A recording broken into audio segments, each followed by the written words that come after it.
Well,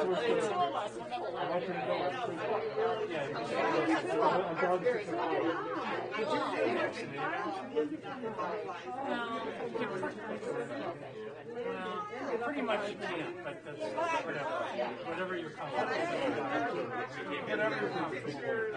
I don't think that's any risk. Yeah, we've talked to Jim, how Sandy kind of kept up with you. This is my fiance. How are you?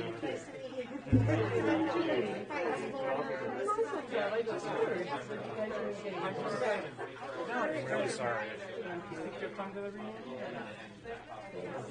You're doing okay? So what do you guys know each other? We actually met online. I'm a teacher. We have a lot of memories of high school and college. Met online and just kind of started to play. When you were in Actually, it was a 2-year anniversary. We've known each other about 2.5 years or so. Some people have really good luck. I certainly did. Well, we'll be there for happy times. Yes, absolutely. You can even get away with it. And so where's the you still live on the west side? I live on the west side. You were the only person I Every time you come to this And here I am. Actually. travel. and no Jews.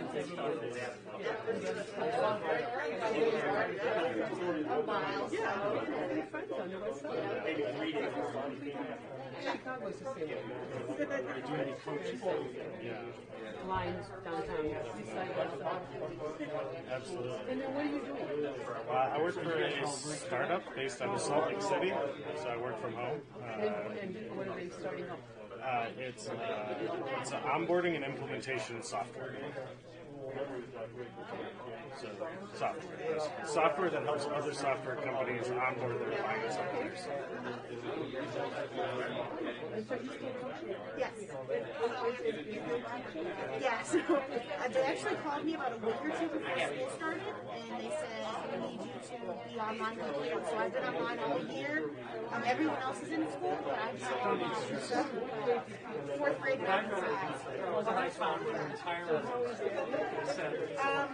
I have to say, I'm enjoying it a lot more than I thought I was going to. At first, like Jason knows, I was freaking out. I was like, I'm going to hate this. It's going to be the worst.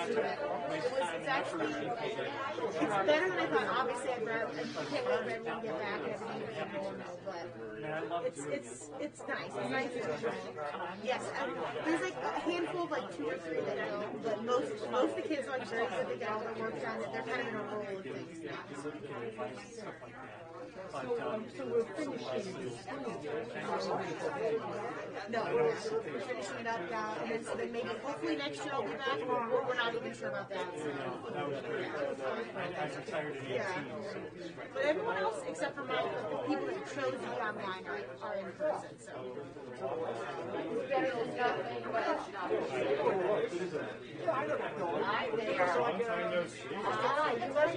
yes, I am. I'm Annie. Nice to meet you. Congratulations. Good of you to join us.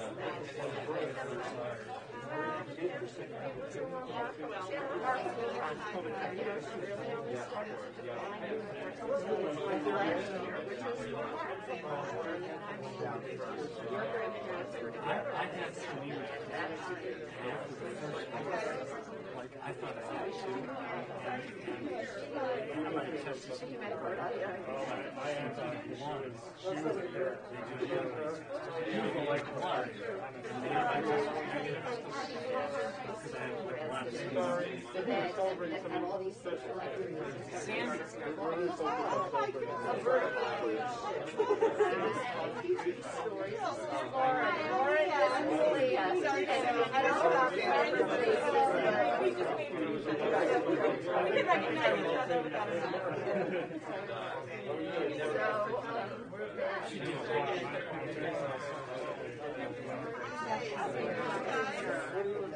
Here's, remember Sandy Hertz? Hi, Lori. Sandy Hertz. Lori, there you go. It's a little more challenging. I've seen Lori in live and so I've seen her. Yeah. I did get a chance to meet her.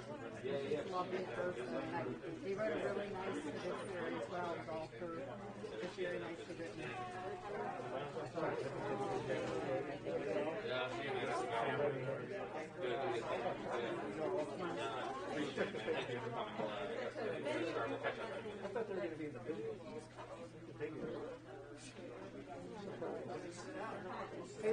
Hello, my dear. How are you? Nice to see you. Good to see you as well. Thank you for being here. Hi, Bobby. How are you? Nice to see you, Andy. Hi, how are you? How are you?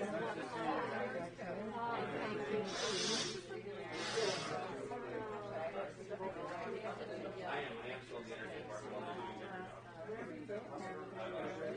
Well, the last couple of years health-wise have been challenging, but I not too much worse for the wear, I don't think. That's another whole fun story. Long gone. They're still cool to see. They're still cool to see.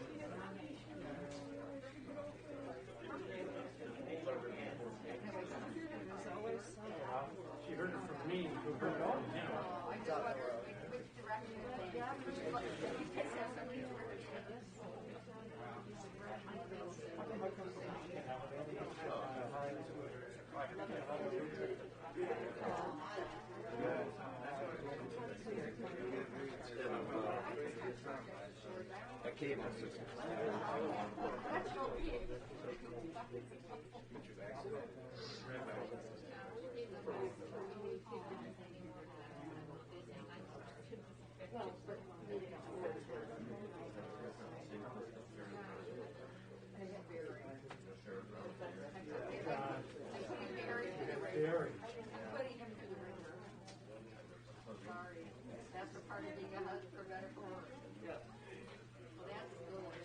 So here's the bag of tissues. Wipes. And we're wiping down. You're going to wipe this. Okay. You're just going to go like that. Very delicate.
We join together on this day to remember a precious soul.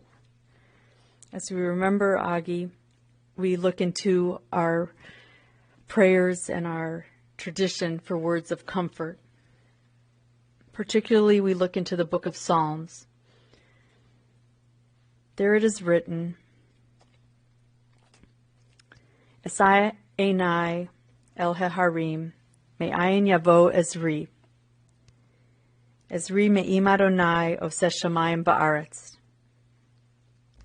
I lift up my eyes to the mountains. What is the source of my help?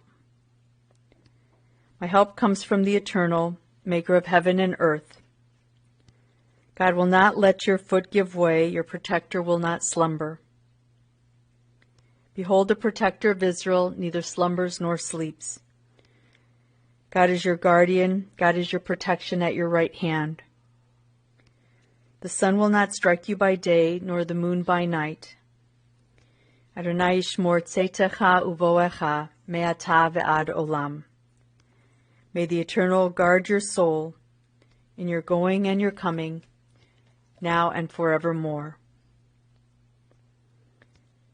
Mizmor LeDavid, Adonai roi lo echsar, benodesha yarbitzeni, al mei menuchot yinachaleni. Eternal God, you are my shepherd, I shall not want. You make me lie down in green pastures. You lead me beside still waters. You restore my soul. You lead me in right paths for the sake of your name. Even when I walk in the valley of the shadow of death, I shall fear no evil, for you are with me. Your rod and your staff, they comfort me. You have set a table before me in the presence of my enemies. You have anointed my head with oil, my cup runneth over. Surely goodness and mercy shall follow me all the days of my life, and I shall dwell in the house of the Eternal forever.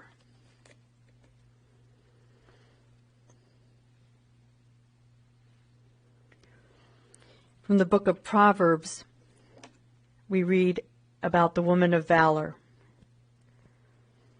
And we read it on this occasion for Augie as we listen to the words and reflect upon her life. A woman of valor who can find, her worth is far above rubies.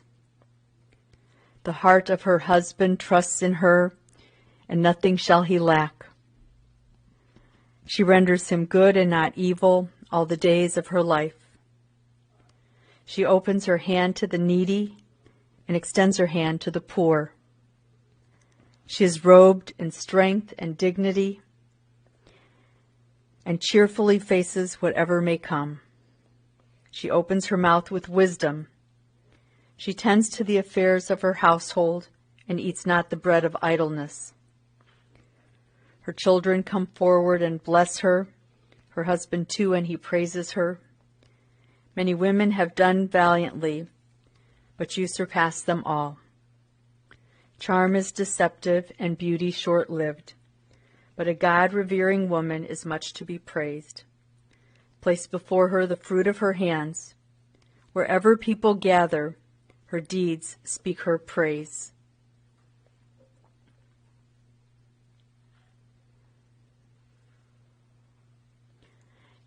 Death has summoned our beloved Agnes Hamos. Our souls cry out unto you, O God. What are we? Are we the creatures of dust whose destiny is but to return to the dust from which we came? The ancient sage has taught us, the spirit of the human being is the lamp of the Eternal. Not even the darkness of death can extinguish the light which the Eternal has kindled in the sanctuary of the human soul. Therefore, O God, we thank you in this solemn hour for that which was deathless in the life of our cherished Augie, and which is now revealed to us in all of its beauty. For her love that united us in life and which death cannot sever. For her companionship which we shared along life's path and which still continues through the tenderness of memory. For the gifts of her heart and of her mind, which brought us joy and happiness and now have become a precious heritage of the Spirit. For all these and more, we give you our praise. Grant unto us, O God, the strength of all the generations of our people who in the face of bereavement proclaimed, Adonai Natan, v'Adonai Lakach, Yehi Shem Adonai Mevorach. God has given, God has taken away. Still, blessed be the name of God.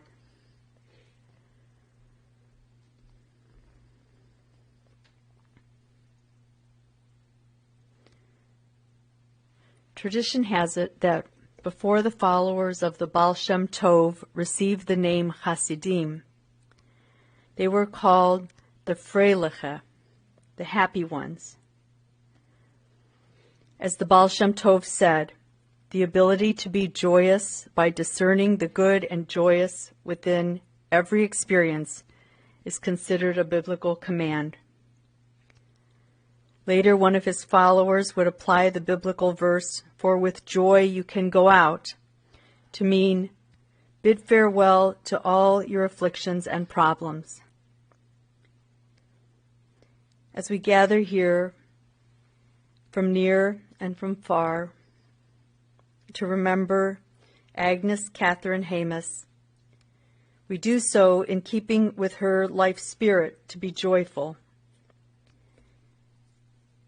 We remain grateful that she reached the ripe old age of 92, having nurtured the ability to be joyous herself through the vicissitudes of life. And she would tolerate nothing less from anyone.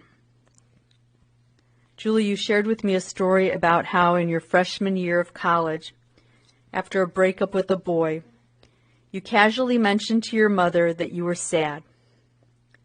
This elicited a letter from her that began, sarcastically apparently, "My darling little daughter." "Sad," she continued, "I will tell you what sad is." And she proceeded to fill the page with a list of truly sad things. Sad, she wrote, is sending young boys to Vietnam who will never return. A whole page of sad things followed. One could have felt and read it with a guilt trip. But perhaps that expression itself of being sad triggered in her truly sad things that she had seen in her life and experienced herself, yet overcome.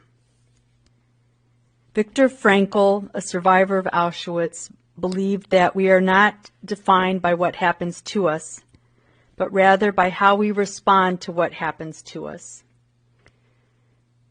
Augie had the fortitude, the courage, and the pragmatism to respond to each chapter in her life with a smile that did not diminish.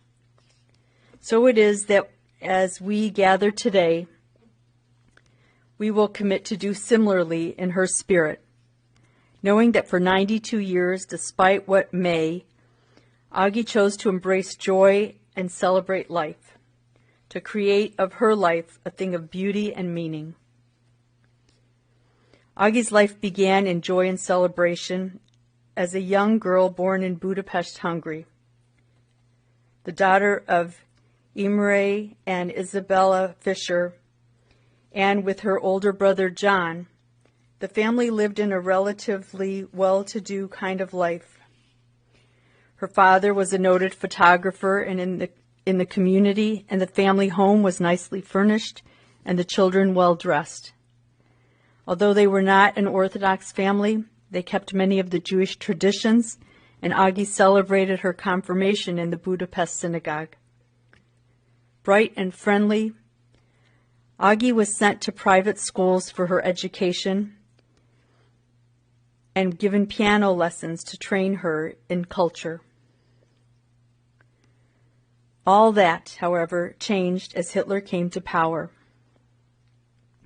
Augie was just a mere teenager when she and her mother were taken away. From accounts of her brother John's recollections, Augie was helped by Raoul Wallenberg. Their mother later escaped because a Hungarian soldier took pity on her. Bella and Augie then made it back to Budapest and hid as Gentiles. Her father never made it back, nor did any of that side of the family survive the Holocaust. Her mother, the youngest of 12, would only much later meet up with 3 of her siblings in America. Shortly after surviving the horrors of the Nazis, Augie and her mother returned to the village of Pasto. Is that pronounced right?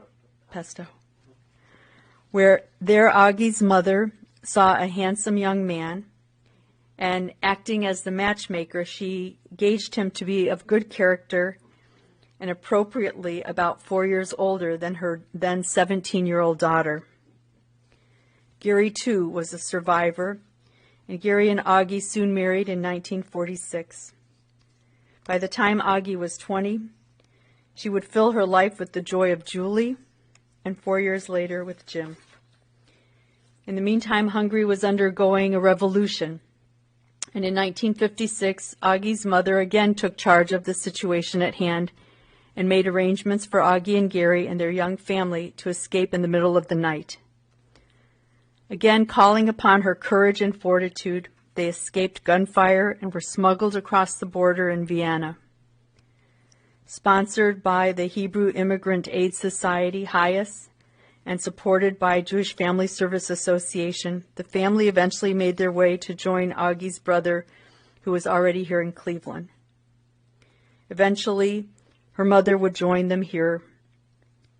The tragedy Augie saw and the harrowing experience of immigration into the United States set in her an empathetic understanding of the immigrants' struggles and subsequently spurred her to act on their behalf. Augie and her brother John stayed very close. As she once shared with me, as kids she adored having a big brother who introduced her to many things. And although he didn't always like it, let her hang around with him and his friends. Augie described John as, "He was my idol," and the years and the distance did not diminish the great fondness that they had for each other. During their years in Beechwood together, and especially while their mother was still alive, John would bring one of his sons with him over on a Friday night for dinner. It was in this way that the relationships deepened in a multi-generational way, creating that loyal and dedicated spirit that bound Augie's nephews to her, something I've seen over these many years as Augie has come to visit for many of the Fisher family affairs. Their admiration for Augie was for her fortitude and for the stories of their father that she held in sacred trust. Surrounded by strong personalities, Augie too developed a strong personality and core values that she passed on to her own. Family meant the world to her. Smiling a contagious smile, she was the optimistic spirit that complemented Gary's more cautious nature. Committed to their children, she would instruct Julie and Jimmy never to be afraid, and supportively encourage them to try everything so that they would never have to ask, "Why didn't I?" She certainly lived that philosophy. She and Gary traveled the world together, from around this country to Fiji, to South America, and returning to Europe and even to Budapest. After having shared so much together, one could have anticipated that sad would have been a warranted response in her when Gary passed away much too early at age 65. Still, Augie persevered. She committed herself even more so into her own career. Because of the Scottish schools that she had attended in Europe, Augie spoke English well, and she would sit with her husband and an English dictionary to help translate the questions on the CPA exam that he was taking. In the process, she was learning the skills to become a bookkeeper as well. She began with a small manufacturing company here in Cleveland. A problem solver, she was promoted as the company grew into an international force in the industry of aftermarket automotive repair. After Gary passed, She moved to Connecticut to assume the position of credit manager for North America, overseeing multi-million-dollar deals. This position also afforded her the opportunity to cultivate her relationship with Jim and Andrea, and to further develop the position she treasured the most, that of grandmother to Ian and Leah. Upon her retirement at age 79, Augie was celebrated as the expert in her field, who, like Cher or Madonna, simply needed to have one name, Augie. One of the executives at her retirement party described how she would make others quiver and quake, but always find the solution. Upon her retirement, she decided to pick up and move herself again, this time to be with Julie and Alan in Chicago. Julie, you were a little nervous, you said, at first about being so physically close with your mom, but this also led to the emotional closeness that has enriched both your lives these last 13 years. As friends and supporters of each other and co-volunteers in serving the community, your relationship thrived. But it wasn't like she was waiting around for you or anyone else. She had subscriptions to 5 theaters and to the symphony and the opera, and she became involved in politics as she quickly created her own circle of friends to keep her company. Able to speak to anyone and to make a meaningful connection with just a smile, her involvement in the International Women's Associates fulfilled her desire to continue to educate herself and to lift up women from all different backgrounds. In this context, she was continuing her devotion to strengthening human rights near and far. Additionally, Augie began to share her own story in schools, especially with her grandchildren, to bear witness to what she had experienced when such rights were violated. Here was a woman who had seen the worst of humanity, who had lost her father, found her mother after the war, endured great danger to escape her circumstances, found the love of her life and lost him too early. She had many opportunities to dwell on life's challenges, but instead kept recreating herself to engage with the joys of life. Her glorious smile, the kind that was worthy of being highlighted at her 70th birthday with a collage of what could be called her brand, radiated her attitude about life. She took joy in her expanding family, and especially as she welcomed a new baby great-grandson, Emmerich. Until she was 90 years old, Augie was blessed with good health, and she was even exercising 5 times a week. But in the last year or so, she started to have a heart condition that ultimately challenged the quality of life she was able to enjoy. But her true heart condition was like that of Rabbi Akiva's. A young man in Rabbi Akiva's village once boasted that his heart was the most beautiful, but no, others claimed. That right, that honor belonged to Rabbi Akiva. The young man looking at Rabbi Akiva's heart saw that it was all tattered and challenged him. How can they say that your heart is beautiful? It's a mess.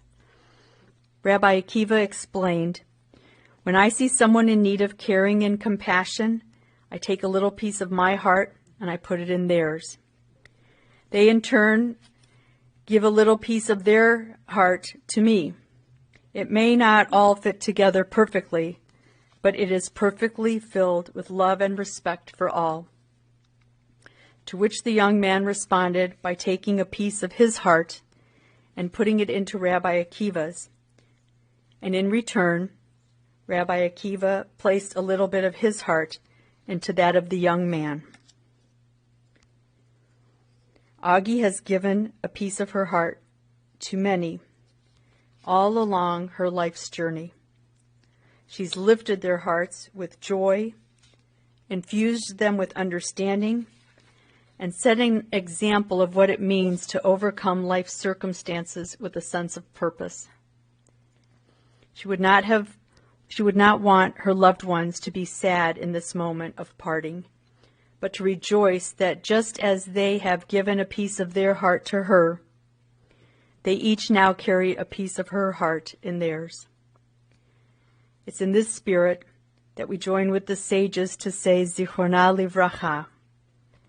May the memory of this strong matriarch of this family continue to touch and inspire your hearts and to fill each of you with great joy.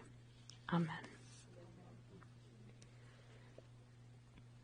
As the book of Proverbs says, her children rise up and call her blessed.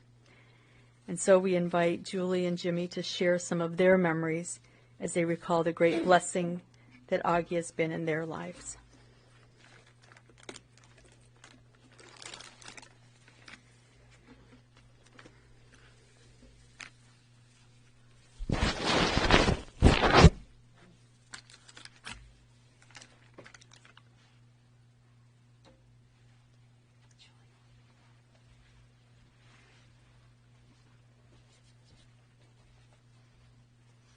Thank you, Rabbi. You told that story of Mom so well and really reflected on some of the same things that I wanted to reflect on. But I do want you to know I just found that letter from spring of 1968 during this COVID period and rummaging and reviewing all my stuff. And in my digital file, it is called Guilt Trip. And our daughters, with whom I've shared that letter, we've had quite a chuckle over it. It was so Mom. My brother and I see today as a celebration of life, a life well lived, or as one of you said, a life well loved and well lived. And my mom was really remarkable in so many ways. And many of you who are watching this back home have shared so many stories of how Mom has really made an impression on you. And I really want us, I want us to thank you so much for sharing those stories. So I was really deeply inspired by Mom. I was inspired by her courage. You've heard some of that story. What you didn't quite hear is an amazing thing. A teenager torn from her mom in World War II, sent on a march, and then forced to dig trenches for Soviet tanks. And then one day she had the courage to walk away from her Nazi guards because she had a vision of her waiting mom beckoning her. And of course the courage that it took to leave Hungary and escape from Hungary during the 1956 revolution. Most of our friends and family know that story. They took two children by the hand and left in the dead of night on muddy fields with searchlights and gunfire all around us. And they had exactly one day to make that decision to leave, that one day to undertake that brave mission. That one day, I feel, created themes for Mom's life forever after. Her theme, seize the opportunity. Don't look back. Don't be afraid to take risks. And then what Rabbi said, forever saying, don't ever wonder, why didn't I? I was really inspired by Mom's work ethic and feminist values. So you heard that she started as a bookkeeper in a small company here in Cleveland, and by the end of her career had become credit manager for North America for an international manufacturing company. She knew she was an equal in a man's world, known as tough, intelligent, but always well-respected. She was never ever shy or reluctant to speak her mind, and that was unusual in corporate America as well at that point, maybe even now. She shared her support in all of the women's issues in which I've been involved and always considered herself a lifelong, proud feminist. I was inspired by Mom's energy and intellectual curiosity for all things.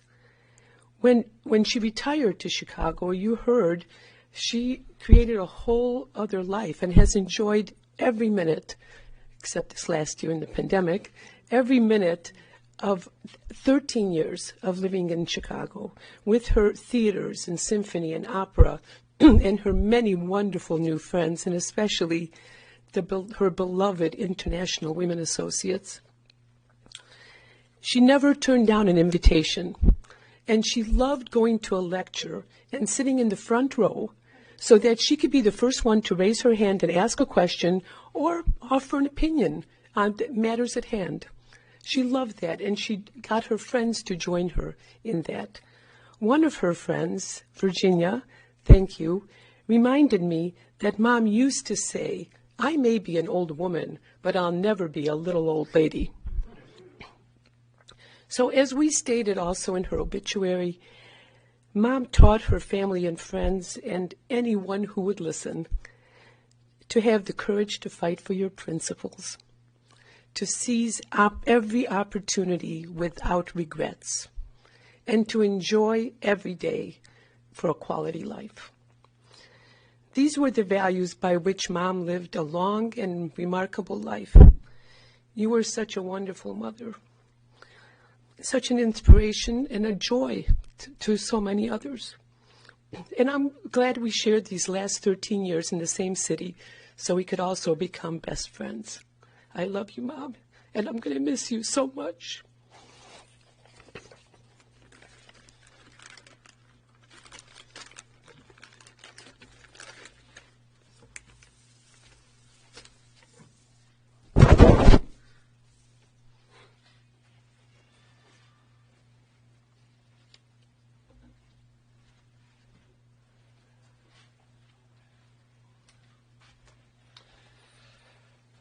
So I'm going to try to do this. We'll see how successful this is. So after 92 incredible years, our energy. Oops. Thank you. So after 92 incredible years, our Energizer Bunny has stopped. We always called her this because she was always on the go. Something true for 91 of these years. But then she slowed down. So by now, I'm going to not recreate the story, so I planned ahead. But you've heard quite a bit from Rabbi Chaim and from Julie's. Growing up in pre-war Hungary, surviving a war and Holocaust, getting married and moving to her husband's village in northern Hungary, escaping with her family during the revolution, coming to the United States where we joined with the Fishers, yes, but also the Hertzes, our cousins on my father's side and family there. And then in her career in Cleveland. And then lastly, by ending up in Chicago for over a decade, where she made those many friends, both of the International Women Associates and the Claire. When I've thought about her remarkable life in recent days, I'm mesmerized by the way that she reinvented herself time and again in a relentless, forward-looking way. So you've seen it now. The matriarchal line in our family is strong, flowing through my grandmother and my mother and into our current generations.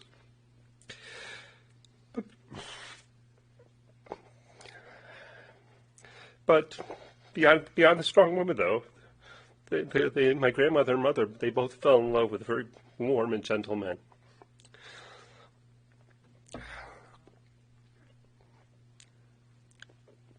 When my mom reflected on her father, she remembered his how peaceful he was. Can't see his screen anymore. Can I get some water? Sorry. She remembered how peaceful he was, how kind and loved, and the sheer devotion to his family in the 1930s and before the war. This is a man who she lost in the Holocaust and whose name became my Hungarian name.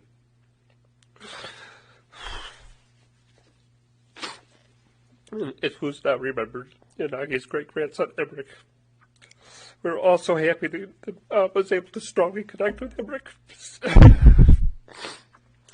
When she reflected on my father, she remembered the same thing: peacefulness, kindness, love, devotion to family. When he passed away too young, Mom never had a need for another man, and she was very clear about that. But I'd like to tell you two other stories of my mom's fortitude that actually revolved around bar mitzvahs. The first is about my bar mitzvah, which occurred in the spring of 1966 at Taylor Road Synagogue. This is right across the street from where we are right now. Several months before, one of my great aunts, called her Yul Shenani, or Aunt Julia, had come to the United States to spend time with our family and participate in my momentous day. After a wonderful morning service at the synagogue, everyone was leaving to prepare themselves for an evening of celebration at the Executive Club up on Chagrin Boulevard. And while walking out of the synagogue, Aunt Julia fell, shattered her arm, and that was the end of the day for the afternoon. My aunt was taken to a hospital, and Mom went with her to spend the remainder of that day making sure that her aunt was treated and put into a cast. There's no chance for her to get ready for the evening during the afternoon where she had meticulously planned to be prepared, her hair being done, all those things were out of the way. When we do finally arrive at the Executive Club, we learned that it was a much smaller room than what we had paid for, and that there was another party in that room. So what's the outcome? So beyond an initial exasperation, Aggie just settled everyone down, looked to the future, and ensured that the party went off in grand style. The second story is after my father passed away in 1990. A couple of years later, Aggie grabbed the opportunity to move with Loctite Corporation to Hartford, Connecticut, an easy drive to where my family lived in central Massachusetts. In this way, Grandma was around Ian and Leah's school years, was able to be present for many of their events. But then, an incredible thing happened on the 4th of July weekend of 1999. I regularly called her on Sunday mornings, and did so this particular Sunday, but she sounded incoherent. When I mentioned this to Andrea, she encouraged that we drive down to Hartford, where we found Mom delirious. After we quickly took her to a hospital, we learned that she was in septic shock, and an X-ray revealed a huge bacterial infection in her next vertebral column, impinging on her spinal cord. I mean, the image of this is unbelievable. Surgery followed. Bone was removed. The massive bacteria cleaned away. When we next saw her in the hospital, there was a huge halo of wires stabilizing her head. She looked at us, and her very first question, how will I get to Ian's bar mitzvah, which was happening in the fall? Well, with grit and fortitude, she made it, was able to dance with her grandson, and flash that radiant smile. And what a smile it has been. I don't know how she did it. That smile appeared at the drop of a hat for just about every encounter. For her 90th birthday, we put together a collage of her photos over the year. It was the same damn smile in every single picture. It was just unbelievable. This is, what you've been hearing is quite a series of events that would have shaken many people. But somehow, Mom was a forever optimist. I often called her a cockeyed optimist. She just looked far ahead. Agnes Hamos leaves quite a legacy for everyone who has known her, and is sharing the stories about her during this time of her passing. She will forever be an inspiring beacon for our family, and has connected us with our past, our present, and the future. Love you.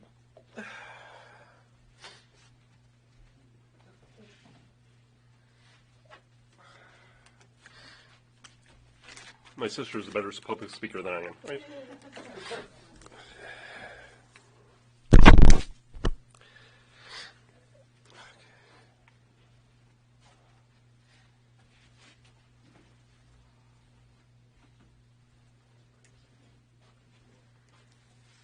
So each of you has precious memories of Aggie, and as I look around at different stages in her life, so we take a moment as we silently compose the eulogy of our own hearts and seal those memories into our hearts.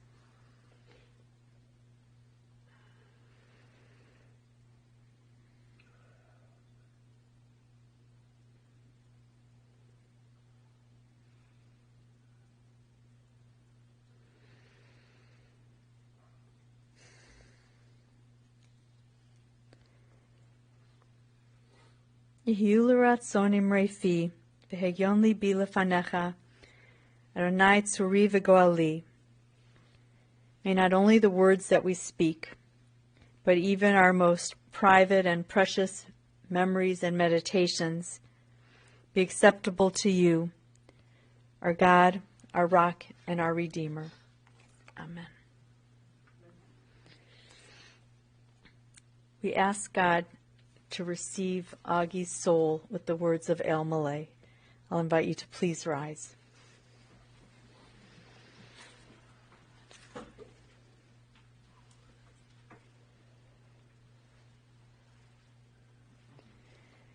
El Malay Rachamim, Shochein B'Maromim, Hamtzei Menucha Nechona Tachat Kanfei HaShechina, Im Kidoshim Utehorim, Kezohar Harakia Mazhirim Et Nishmat, Agnes Bat Chaim, Shel Halcha L'Olama.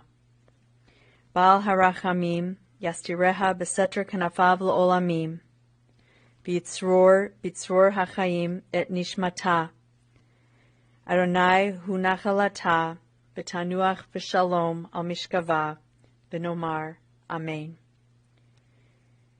O compassionate God, eternal Spirit of the universe, grant perfect rest in your sheltering presence to Agnes Hamos, who has entered unto eternity. O God of mercy, let her find refuge in your eternal presence, and let her soul be bound up in the bond of everlasting life. God is her inheritance. May she rest in peace. And let us answer, Amen. Amen. You may be seated.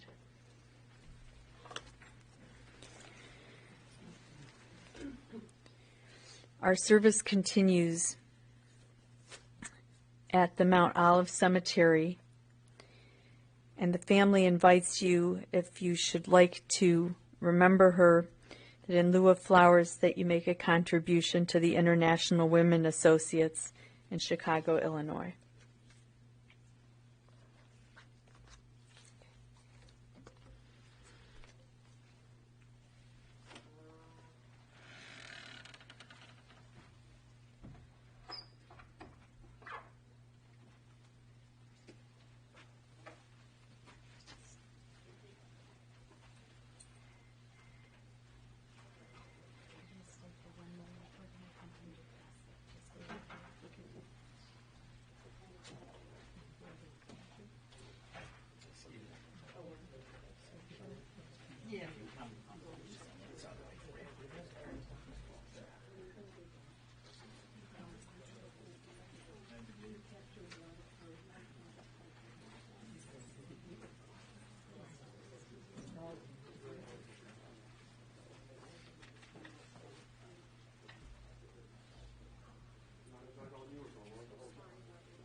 Would like to have the honor of being a pallbearer.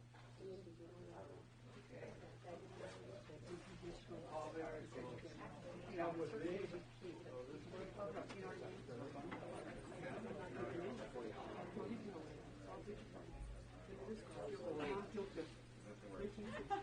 I think that's great. I hope everybody, your family is okay.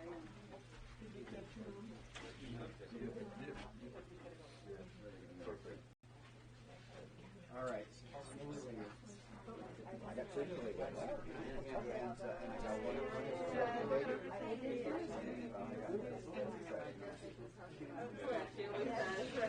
So they're doing well. The interment is at Mount Olive Cemetery. We're going to ask those who are going to that service to please return directly to your cars. Put on your headlights and your hazard lights. We'll be going in a procession.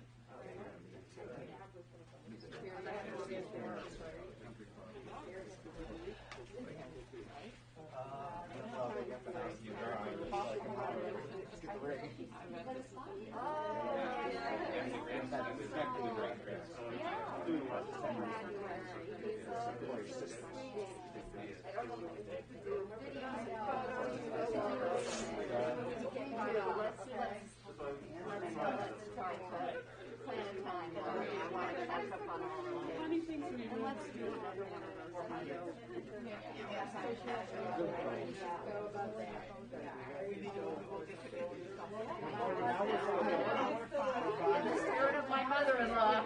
That's exactly right. Lots of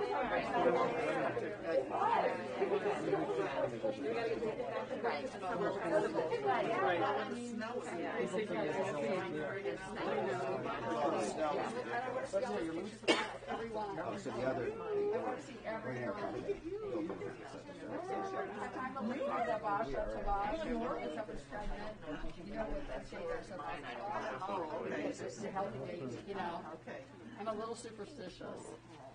But oh my God, I was in tears. I'm in tears. It was beautiful. It really was. It's from your heart, and what a wonderful mom. They do all the stories. What an inspiration! She's an inspiration.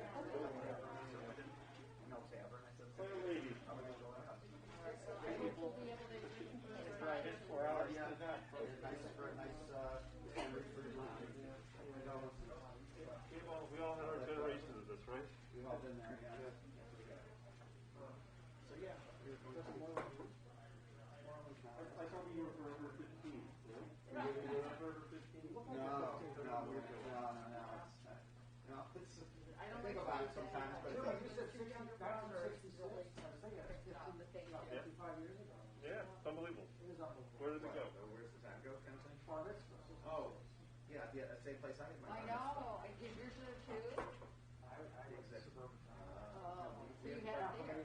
Bar mitzvah was we I know that exactly. That. we went I know. to Well, I know it's for studio here. Well, landscaping is like another thing because he's what's his name? Yeah, he's not there anymore. And now it's like could be a whole new concept or something. I don't know. Doesn't matter to me. But like that was the institution of our generation. Chris, yeah, I know.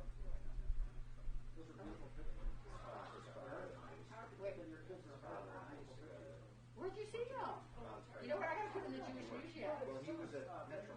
Oh, okay. Yes, thank you. You know what? I don't know how many times I went for a wedding or something in the Jewish museum. I don't care. I'm going to do it anyway. In fact, I want to do them on this what? I know. Right, but I didn't get to put it in because I was busy with my mom.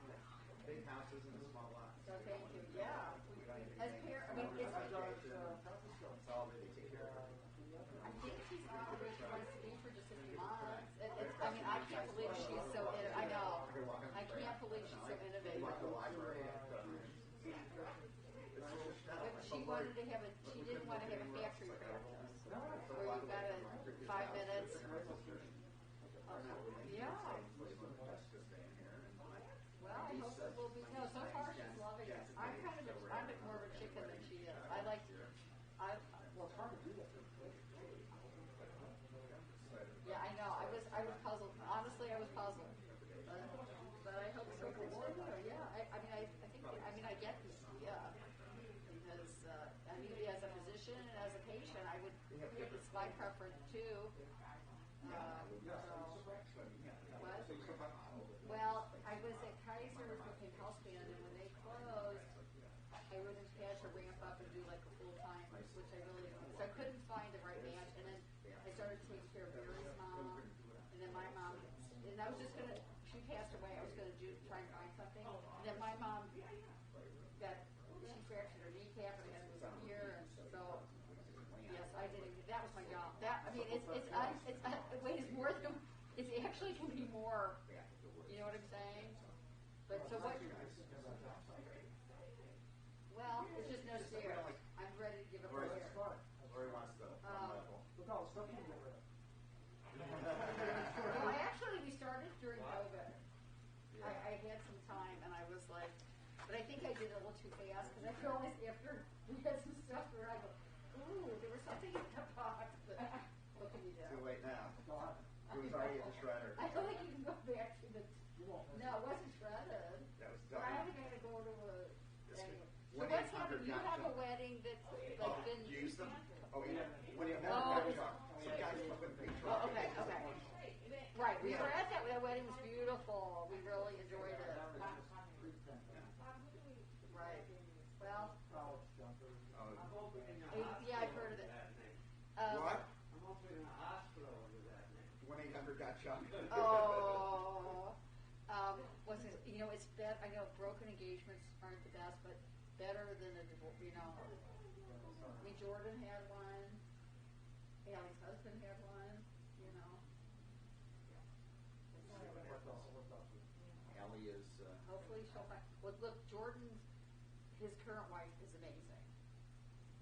So hopefully it'll be the same. You know. Allie's. Because I think they look back and they're like. I think Barry's, Sharon and Jamie are looking back. Like I thought they look back at his current wife compared to the first fiance. They couldn't look back. She's actually in Four Seasons of all places. Where Grandma lived. Yeah. Well, not quite, but yes, we're, you know, she's in that newer building. Oh, Allie Stewart. Allie Stewart at Four Seasons, so they'll for house, and they're going to put it off for a while. I guess she's putting a lot of effort into this. So Jill bought a house. Yeah, Jill. Billy. Jill bought a house in Bill. What part? It's called Jenkintown. Oh, that's nice. Nice neighborhood. It's like she's on a train. We haven't Well, seen she's yet. officially in her zip says Jenkintown, but she's officially. You know how that's confused. Like she's not truly. Well, I don't know she's what like a suburb. block away. Is she in a? I forget. It's in my. It's not It's important. like, but it's she's in a called nice. Jenkintown. She's in a nice neighborhood, apparently, because we see pictures, but we haven't seen the place yet. Yeah. We got a nice video tour when she But went there. We actually She's got a dog the- park nearby. Well, if we really, did you tell them, Michael? Yeah. If we really do this, I got the idea to have a walkout basement because we're also on a ravine, and she is from looking at her house on video. I'm like, this looks really nice because I haven't been in that many homes with a walkout. You know where There's a Jewish guy. is he Jewish? Oh, No, Stone. Brian Stone. But I think the build. I'm not sure if the builder. No, the builders aren't, but they're That's the one. painter. Oh, which one did you go to though? Oh, but not the first one. You know, her first husband. I know, but his mom, her first husband's mom, grew up across the street from me. Oh, wait. Yeah, Lisa. In Columbus? Yes, she's from. Yes, yes. And her daughter ended up. His sister ended up being medical with Allie. So we were at the white coat ceremony, and here I see this. She's a year younger than me. I'm like, and she looks. She's a beautiful girl, and I never met her son. You know, because I knew her from childhood. I'm like, Lisa, and then there developed this other connection because of the son Jennifer. But not that I know that well, but it was just a weird. And he was on TV. You know, the whole thing was on TV. And they had the engagement on TV, and they showed Ricky and. Do you remember that? No, because we're Oh, on the other side. Okay, the second. They actually showed all the parents. They actually met through the parents. Somehow, this Jones knew. No, the other parents too. They it was kind of a fix-up. What? So they also. So the Stones are also friends with the guy Urans. Well, we are now. Oh, well, that's good. So, we'll see how it's 41 plots, and then there's going to be some townhomes. So We'll see. I mean, like right now we have. Well, We already told me you couldn't either. I didn't think you could do ranches. I think plots He were said too you small. can't build a ranch in Cleveland. So they're all we. So Yeah, but when we went. The interesting about the walkout basement is that you have a basement anyway. So while we can still use stairs or visit use stairs, they might as well have that. They look like a real level instead of like the basement. You know what I mean? But I feel like we're getting too left because you're gonna have a basement anyway. Nice stuff, bookshelves, whatever. And then after that, So we'll see. after the library, then we got the whole downstairs. We put a fourth bedroom, we put a playroom. I could put my work We'll desk see. there. Yeah, I just love the walk. It looks beautiful. Paperwork, and then Like we Jill's have house, I'm like, this is her basement? we have lots of. That's, we have a fourth bedroom there for guests, or if we have a fourth bedroom to use as an office, or, Alright, well, we'll see. although I Hopefully don't we'll. have need for an office. If I never thought I retired, would, what do I never need an thought I office would for? build a house, but it's kind of like, it seems a little easier because they are, like, you just have to, well, the architect, well, you could do custom, like, but within the Within the- fit. within I the mean, they don't frame. want a house built that Because doesn't all fit, of the, you know what all I of mean? the It architectural has to styles blend the in. same. So it's gonna be But stucco you and could stone. change, I mean, the other people we know that are Hollywood building stuff. there, Jamie's brother, they built Jamie's 10 brother. houses already. This is like their 10th house that they've ever built. My brother, So my brother-in-law's, Yeah, Jamie's brother brother moved moved from from Atlanta to Atlanta. Cleveland. He wanted to be close to family, and so he and his son-in-law and daughter, Jamie's Yeah, brother, Brad. Brad. The only one So brother. Brad moved back to Cleveland. He was born and raised in Cleveland. He spent years in Atlanta. His daughter and son-in-law didn't like Atlanta to raise children. They thought that they didn't want to be Especially, I south. think it got worse from COVID. They wanted Things to got be- more stressful during COVID. Yes. They're moving. January. They're staying at the They're- Luke's there. yeah. They're building a house. They're building a house in this Moreland They're in complex. rental. Yeah, yeah. So she said she didn't like any of the designs, but she's built so many houses. She just made adaptation. Like they did start from scratch with an architect, but I'm not. You don't have to do that. If you like their designs and just making minor changes. Yes, yes. So So we you decided, can't- but, we you know, decided it's not to got- start it from can't scratch. not because match- We can't. There's too much decision. Yeah, I don't Anyway, know. We haven't even met with the architect yet. What so do I once we meet know? with them, it's like they'll be upgrading But us you know to what she told more me? She's expensive built like designs this is and like her this and 10th that. house she's built because they build houses for her daughter too. I don't know why they move so much, but I think she told me it was like it's 10th house. She goes, it's never going to come out 100%. Like you think, you know? She said she goes, I know that there's going to be something even with this house that I'm going to look back and say, I wish I could have done differently. Hopefully nothing major. But yes, But I'm like, thanks for telling life is short. Who cares? Who cares? But see, if you move into a house that's already built, it's like you just have to make the best of it. When you build one, it's like you could look back and say, oh, I could have had this different. Put a window here. Yeah, yeah. All right, take care. I will talk to you. Okay. We're not gonna. We're not gonna. I'm not either. So I don't know how this is variable. I'm gonna have to. No, but I think. What do you mean? I already moved on the loan. I got the loan thing going. I got the. I did all that stuff already. Hopefully. But the one thing is we don't have to, like anything we've done in a house we've lived in is a hassle because you're living there and then there's, you know, Yeah, and Yeah, that's what I the other thing is mean. we're not It's gonna- like- we're right, flexible, so right. when we move into the So house, we'll see, hopefully.